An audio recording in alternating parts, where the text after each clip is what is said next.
म्हाडाच्या अभय योजनेला वर्षाची मुदतवाढ, गृहनिर्माण मंत्री एकनाथ शिंदेंची घोषणा। फडणवीस शहांना दिल्लीमध्ये नको आहेत म्हणून शहांकडून शिंदेंना ताकद, संजय राऊतांचा मोठा दावा।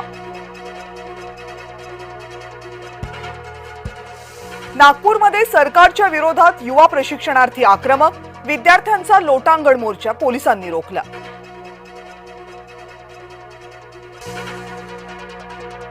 भाजपा आणि काँग्रेस आमने सामने, तुकाराम मुंढेंच्या समर्थनार्थ काँग्रेसचा मोर्चा, भाजपची मागणी तुकाराम मुंढेंना निलंबित करा।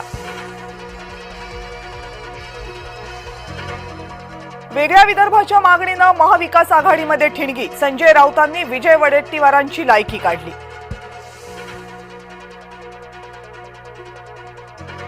व्यवहार होताना अधिकाऱ्यांनी दुर्लक्ष केलं, अजित पवारांचं अमेडिया कंपनीबाबत वक्तव्य। संजय राऊतांच्या निशाण्यावर अजित पवार, राऊत म्हणाले पार्थला नाही म्हणण्याची कुणाची हिंमत।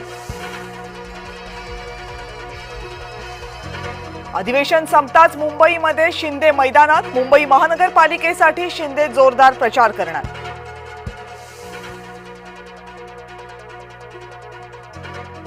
ठरवूनही शिंदे आणि चव्हाण यांच्यातील वाद मिटता मिटेना, कल्याण डोंबिवलीत महापौर कुणाचा हा ठरतोय कळीचा मुद्दा। नागपूरमधील 951 झोपडपट्टी धारकांना स्थायी भाडेपट्टी वाटप, मुख्यमंत्री देवेंद्र फडणवीस आणि नितीन गडकरींच्या हस्ते स्थायी भाडेपट्टी वाटप। जळगावमध्ये पोलिसांच्या वेशात सायबर भामट्यांनी वृद्धाला धमकावलं, निवृत्त अधिकाऱ्याची 80 लाखांची सायबर फसवणूक।